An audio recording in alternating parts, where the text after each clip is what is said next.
Welcome to Murder with the Misses. I'm Darren. And I'm Amy, and today we're going to tell you about Isaac Schuman. Don't forget to check us out on Spotify, Apple Podcasts, YouTube, Podbean, and Facebook. Like, share, subscribe. Make sure to hit the notification bell so you get the new episodes whenever they drop, and tell your friends as always.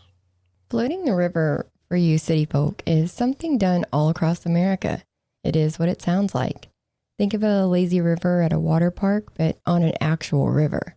Groups of people go out, rent tubes or rafts, bring drinks, and let the shallow parts of the river carry them away. Usually, a lot of those drinks are alcoholic, and this case definitely involved alcohol. There are usually a lot of people doing this at the same time, so you need to be respectful of other people's things and their space. And this is the case of Isaac Schuman and the Apple River stabbing. On July 30th, 2022, at 3:47 p.m., 911 calls were coming in to the St. Croix County Emergency Communications Center, saying that there had been a stabbing on the Apple River near the Sunrise Bridge in Somerset, Wisconsin. 17-year-old Isaac from Stillwater, Minnesota, was looking forward to his senior year at Stillwater High School. He was an honor roll student who planned on studying electrical engineering at college, and he was a business owner. He had started up his own detailing business. When first responders arrived at the Apple River that day, they found Isaac with no vital signs and a stab wound in his upper abdomen near his left breast. They performed life-saving measures on him until they could hand him off to the EMS. They continued to work on him, but he would sadly be pronounced deceased at the hospital. Now, Isaac was not the only one that they would find. He wasn't the only victim they'd find on that river that day. No, sadly he was not. While he was the only casualty, he was far from the only person who had been stabbed. There was a 20-year-old male, two 22-year-old males, and a 24-year-old female. It was Dante, Tony, Riley, and AJ. One with a stab wound to the upper left abdomen, one with a laceration to the stomach along with a puncture wound to the upper left torso, another with a stab wound to the upper left side abdomen, and then there was AJ. He had a slash wound to his stomach. He would later testify, "My stomach was open and my intestines were in my hands." And this is no exaggeration either. So who had done this to them? Deputies were told that it was an older male with gray hair, weighing about 250 pounds, wearing a chain-style necklace, and was Russian-looking. The suspect had floated down the river and went into the woods. At 4:45, the St. Croix Emergency Communications Center got reports of a sighting of this suspect. They found him at Village Park, wearing a camouflage shirt and shorts. At trial, prosecutors said he was wearing a hat and sunglasses as well to try to conceal his identity. And this was 52-year-old Nikolai Mew. He was floating that day with his wife and some friends. And according to the complaint, his wife's initial statement was that a friend with them had lost their phone. Nikolai got some scuba gear and was in the water looking for it. You don't float in super deep water, but it is a river, so the depths do vary. This area had water that was just over ankle deep. She saw a group of guys on their tubes by where he was looking. He came back to the group briefly, then went back over to that other group. She then sees the men get off their tubes and start hitting Nikolai. She yelled, and two members of their group started running towards the fight. Before they made it to the altercation, Nikolai was already on his way back to his group. Yeah, so that's how long it lasted. It was not very long at all. They didn't even have a chance to get to him. So they're saying that they attacked him first? Yes, that's what his wife said. Okay. When asked if Nikolai was carrying a weapon, she said he had a knife in his pocket and he had told her those guys grabbed it from him. He told her that they swung the knife at him. He grabbed it and moved it away. He said they were calling him a pedophile and attacking him.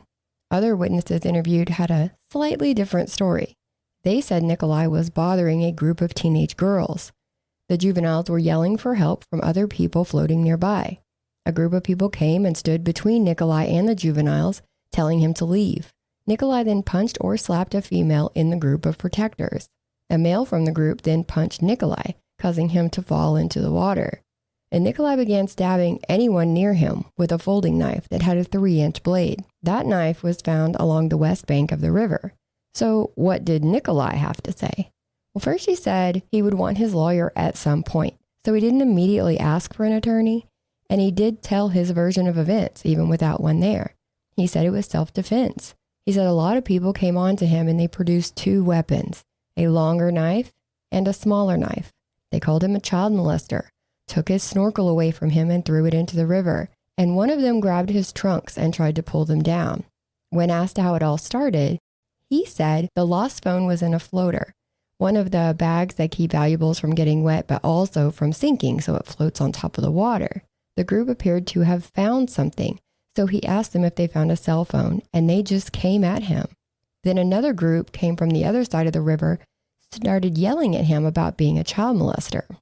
He said he was hit and pushed. Then a woman from a second group came up behind him and hit him twice in the back of his head.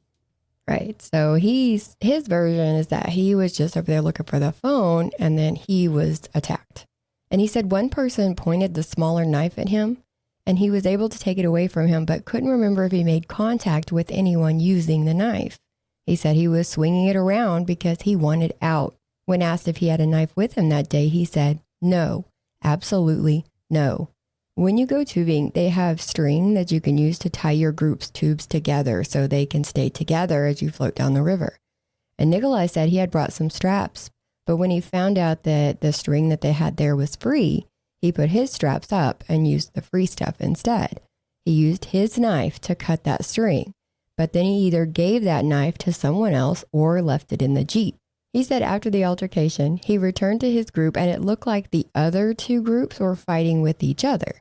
Now, someone from his group called 911 and they waited for a little while in case they needed to give a statement to police. But when he was told that several people were injured and one person had passed away, he asked if that was because they were fighting with each other. The next day, he asked to speak to an investigator, telling them that he had stomach and back pain. Now, they had already given him pain meds in the jail, but he wanted them to make sure that they documented that he had pain. And as per usual, police are getting different versions of the story on how it all started. So how do you figure out the truth in an instance like this? Well, I find it best to go to the video evidence. Yes, in this day and age, that should be the first thing that you look for, even on the river. People record everything on their cell phones these days, and someone in the group had recorded a lot of what happened. There were a couple of videos, but the longest one obviously showed the most. Not all of what happened, of course, but the worst parts. This was played in court. Only the jury saw the most gruesome parts, but I was able to watch the video online. And here's how the complaint explains what they saw on the video. The video starts with Nikolai, shirtless and carrying goggles and a snorkel, running up to the group and grabbing onto their tubes. Right. So he's grabbing the tubes, and that's when they started recording because he was like coming up on them. He had already been over there once, but he was coming up on them. So one of the kids started recording, and he's literally like grabbing at the tubes, almost like if you think someone took something like the phone and then you thought you saw it. So you're like reaching to grab it real quick before they can hide it. That's what it looks like to me. Like he's reaching out of desperation, not like in fear, but trying to get that phone back. And the group in the tubes are telling him to get away. Nikolai stands up and walks around the tubes, appearing to be looking for something in the water under the tubes. He's looking all around. He begins to walk away, then turns around, pointing at the group and saying something. He turns around again, walking away. More individuals converge towards him, yelling at him to walk away. Nikolai walks towards a female wearing a black one-piece swimsuit. We find out later that this is Madison, who is pointing down the river and telling him to go away. You can hear people saying that he was looking for little girls. A larger group converges towards the area. Multiple people are now yelling at Nikolai, and it appears at least one person touches his shoulder. He has a person on 3 sides of him at different distances, and it is noted in the complaint that he had opportunity to leave the confrontation. Nikolai is confronted by the female in the black swimsuit and another female in a 2-piece swimsuit with flowers on it, which we now know this is Riley. The complaint shows that at this time, you can see a knife clip in his right cargo pocket. He then removes the knife, opens it, and holds it down at his right side. The camera pans away now, but you can hear commotion start. It doesn't say here in the complaint, but the camera panned back to a few guys with their arms up in the air and chanting stuff, laughing. Based on testimony, this would be when Nikolai punched Madison in the face off camera.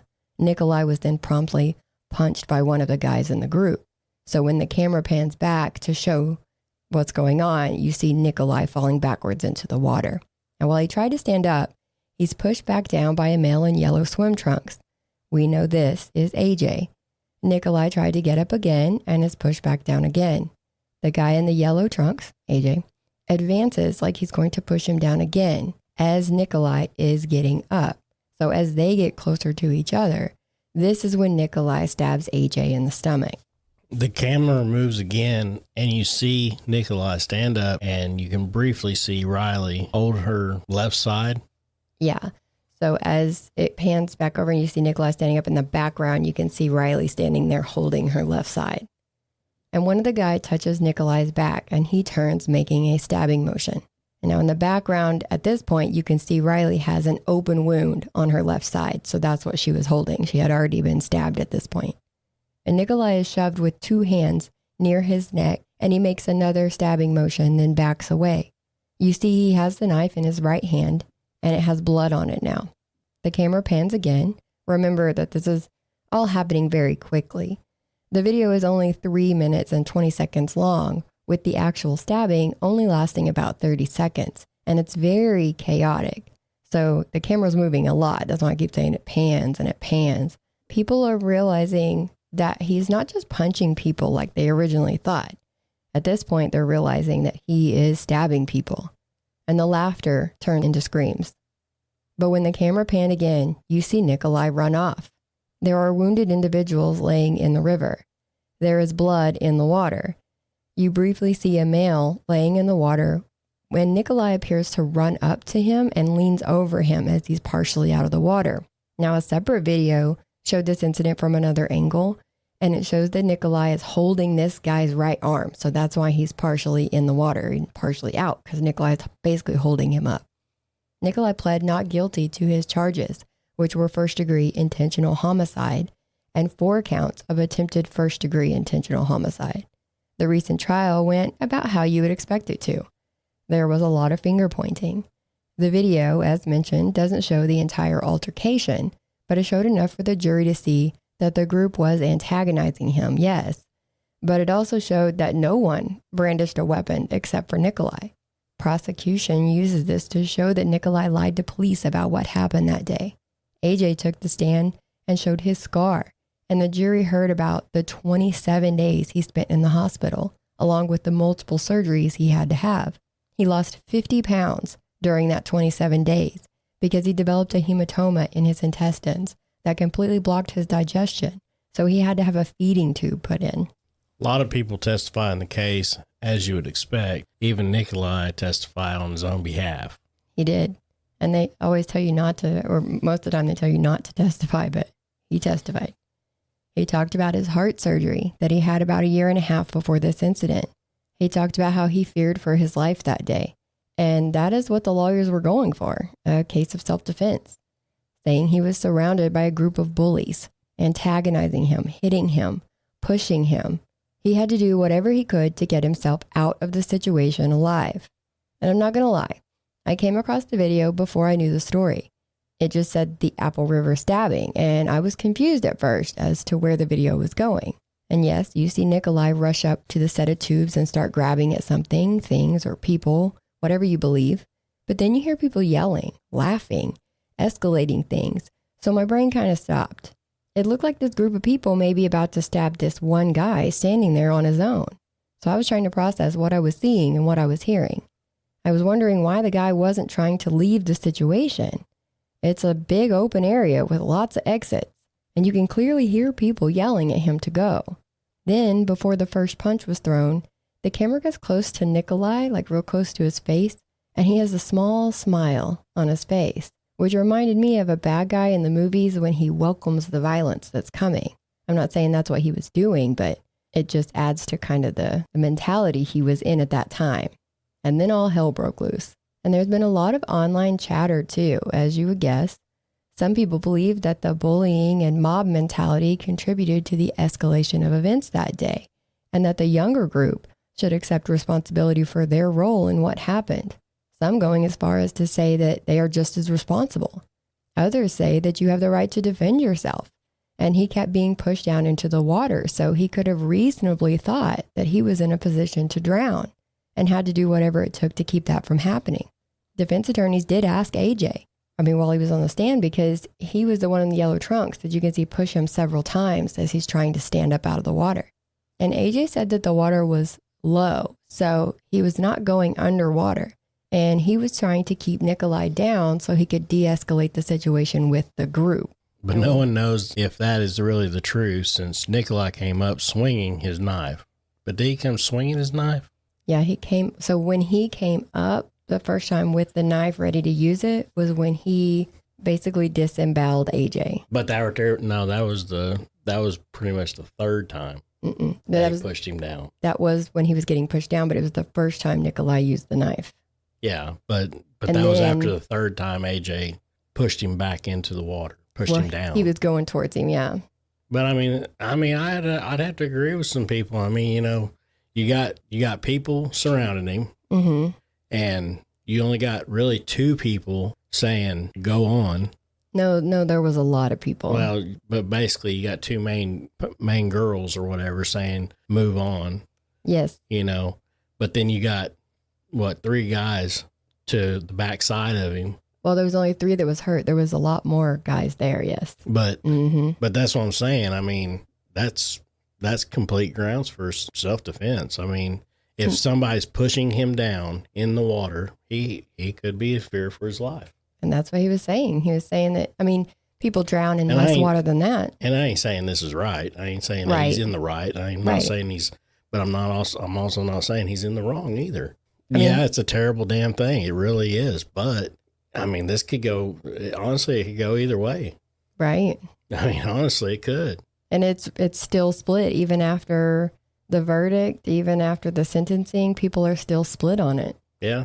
That's how difficult this one is. And even with it being on camera, it's still difficult to make the decision for some people. That's the whole thing. In this country, you have the right to defend yourself. The reasonable right to defend yourself. Absolutely. Yes. If you got somebody that's pushing you and everything else, and you feel in fear for your life, you have every right to defend yourself. He was hit several times as well. That's what I'm saying. He had every right. He was outnumbered, so he could have played the defensive. And that's definitely what he did. But instead of coming up swinging with fists to match the weapon that was being used against him, he came up swinging a deadly weapon. Yeah, but, and you got to think in his, I'm playing devil's advocate here. That's what we do. But in his defense, how does he know that none of them, how does he know that they don't have a weapon? He doesn't. He hasn't seen one, but exactly. He also doesn't know. Yeah. Yeah. So, You're right. So he's defending the best way he can defend himself. That's exactly his argument. So. And he was down. So if you see him in the video, like I said, he's around 250 pounds, but at trial, he was much slimmer. And they called it the stress diet from being on, trying for murder. Yeah. But maybe it was the fact that Nikolai went over to the group more than once instead of just waiting for them to float by. Maybe it was that he didn't leave when they were telling him to, or that he punched a woman in the face, held a knife to his side so that they wouldn't see that he had one until it was too late. Does the video show him punching the woman in the face? No, it was the witnesses that said he punched her and it was people that weren't even with the group. So basically that's hearsay. Well, if you got somebody eyewitness testifying that they saw it. They might be pushing it too. But they're not from those groups either. Yeah. So it's witnesses that have no stake in the game. And they could be cooperating to put this guy back too. You never know. So. But he also, he was the only one that brandished the weapon. He had it to his side. He did not even let them know, hey, I've got this weapon. I can use it if I want to scare them. He didn't try that. And the fact that he was leaning over one of them, holding them out of the water, as he was leaving, he was not conveying actions of being fearful at that point. Yeah, but you said up above that they noticed that the knife clip was on his side The police did when they watched the video, yes. and that he drew his weapon and held it to his And side. kept it to his side as he opened it and held it down there. I mean, that's pretty much saying, hey, I've got a weapon. No, he was concealing it. You know, well, I hate to say, but if I'm in a situation and everything else, I mean, something's going to happen. Well, something happened. Be damned. I'm coming out of this damn thing alive. And he did. He yes. I mean, sadly, the one who didn't come out was 17. I hate to agree with the guy, but I mean, you know, it's at that point, it's like it's survival mode. And here's the thing: if you've been in violent situations or had this kind of mentality in your life, then you know that it's a fight or flight. And he was fighting. He could have flown, but he chose not to. He chose to stay, and so it came down to the fight. Now, I mean, you know, could he have went a whole different direction with 100%? Okay, so yeah, he could have went, but did he see them with the bag, or did he see them with his stuff? Maybe not. Maybe he did. Maybe he's seen them with a similar bag. Could have, yeah. And he could have just said, "Hey, been nice about it," and approached it totally different. But maybe he hellstormed over there and fucking just. I think he was drunk, and maybe, and he went over there. And that's the whole thing. Maybe every one of these guys were drunk. They were. So yes, that's another thing. There was alcohol involved. Yes. Which means that everybody did not have a clear head. Nobody had a clear head. Nobody had a clear head. No. Not even the witnesses had a clear head. Probably not. Exactly. And one of the sad things is that two of the guys that were stabbed were brothers. Mm-hmm. And they were with a different group, and their dad had sent them over to help the situation. And they ended up getting stabbed by trying to help. Yeah. So, I mean, it's one of those things. But everybody does agree that there was a culmination of bad decisions that Nikolai made that day. The jury did find him guilty, but of first-degree reckless homicide, not intentional, and 4 counts of recklessly endangering safety with an aggravated factor of the use of a dangerous weapon for the others who were injured that day. And then recently, like last week, on July 31st of 2024, he was sentenced. And the judge said he left the scene, leaving his victims to die while casually floating past them and emergency workers as if nothing had happened. The court's sentence must reflect the reality that it was reckless conduct that the jury found him guilty of, not intentional conduct, which is punishable much more harshly. And prosecution was pushing for the max 70-year sentence, but the judge sentenced him to 20 years with an additional 6 years of extended supervision. He did get 732 days credit for time served. And Nikolai read a statement to the victim's family, saying in part, "I never meant for this tragedy to occur. My soul is broken. My heart is very heavy, and I will never be the same carrying such a heavy burden inside." And then he turned and faced the families when he said, "I'm very sorry," as he cried. Isaac's father did tell reporters after the hearing that he still needed to process that. He said, "I didn't expect it, and I was happy that he did that." Well, according to his defense attorney, he will be 72 when he's eligible for release. Yeah. Which I think is kind of a harsh sentence. Well, they could have gave him the max. No, I think he should have got less, because everybody was drinking and so nobody was clear-headed on this deal. Now, I ain't saying that he shouldn't have got away with nothing. He should have got something. Mm-hmm. Okay. And I understand that the families are hurting and everything else. Very much. All that. I'm not trying to take up for the guy, but he was surrounded. And well, he was surrounded on 3 sides. He could have left at any time. He could have not went over there and started it too. Yeah. But the starting of it was because it was a different group with 2 teenage girls in it. Okay, but so this is the thing. Mm-hmm. They didn't have to surround him on 3 sides. They could have just been like, they could have talked their shit and then just floated on down the river. They thought they were protecting 2 teenage girls from a pedophile. They could have all floated away with the teenage with the girls. Yes, with the girls. I agree. They could have protected those girls down the river away from that guy. I agree with that. That is another choice that could have been made. There were so many different ways that this could have been handled. So many. And everything. They could have called the authorities and floated down the river. That's true. Nobody called 911 until it was over. Until after the stabbing, after the fighting, right. After AJ pushes him down in the water 3 different times before he actually has to act and start stabbing people so they keeps people off of him. I got you.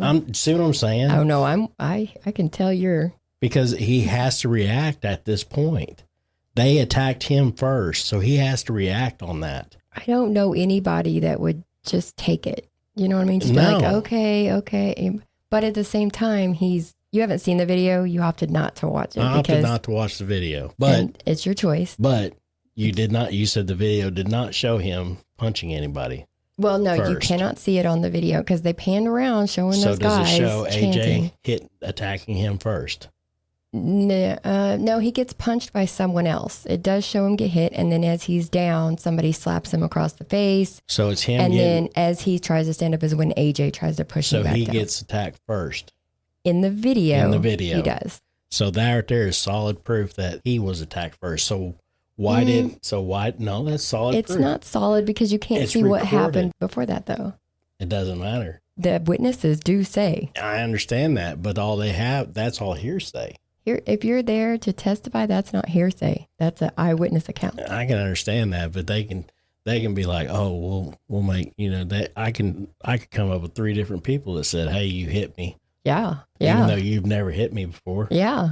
Oh, I agree. And that's an eyewitness right there. I agree. But that's what I'm saying. They have video. That's facts. I haven't seen, I've only seen a couple of the videos. I've heard there's more. Yeah. But I don't know if they've obviously had to have been released because I've had people say, have you seen all 3 videos or something like that? I'm like, no, I only saw 2. So maybe I'll try to look up that 3rd video, see if I can dig it up. Yeah. Maybe it shows. If the video that was shown in court actually shows that guy attacking first, Mm-hmm. then I can understand that. I could understand the sentencing. He never said that he did not hit her in the face. But did he ever admit that he did? His statement was a lie. So he lied about what happened. So no, I don't think he's ever said, yeah, I punched her in the face. Okay. Where I'm at. I mean, it's just, they've got the video. The video is actually concrete proof, no matter what. He can't get out of it. He can't get out of that right there because that is video of him doing what he did. But it's also showing them attacking him first. I don't like the way you're putting that. Exactly. I mean, that's what I'm saying. I know what you're saying. Up for the guy. I'm not. I know. But I mean, this is, like I said, this is horrible that this happened. Very. But, if it was looked at a different way, maybe the guy got what he deserved, But if it was actually looked at like I'm looking at it and everything else, I guarantee you he wouldn't have got what he got because that would have been self-defense. Even hearing other people say that he started it, even knowing that he could have left, even knowing he tried to get away with it by running away and disguising himself after it happened. Yeah.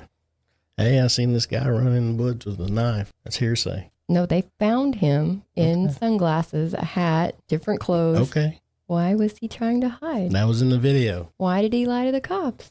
I'm just saying. That's all hearsay. If it was actual self-defense, you should have been able to stand there and say. All they could basically base it off of was the video. I guarantee that's what they went off of. And besides, the judge and the whole thing is you can't take a sworn statement from somebody who was under the influence of alcohol. Right, but I'm sure there were people there that weren't drinking. Oh, yeah, because you go to the river, you don't drink. Some people don't. Some people don't drink at all. Yeah, because it's a church getaway. Gotcha. Oh, my God. No. Yeah. Not everybody drinks. I'm just saying. Any float trip I've ever seen, it's booze and boobs. That's because that's what we hang out with. I'm just saying. Boobs and booze. What we're saying, though, is after all this back and forth, is it was preventable and it was unnecessary. It is. It's very preventable and unnecessary. Everybody could have done it different. Yes. 100%. Yes. Anybody involved in this could have done it 100% totally different. I agree. And it could have been totally avoided. I agree. Okay. All done? We'll agree with that. Okay. That's what we agree on. Okay. Now, Isaac's family started a foundation that you can find at isaacschumanfoundation.org. This says it is to provide support, advocacy services, and scholarship opportunities to motivated youth. And now all the families involved have to work on healing from this tragedy. All right. Well, that was it. Make sure you guys tell your friends, tell your family, tell your doctors, tell your executioners, tell them all. We need some followers. We need some subscribers. See you guys next time. Bye.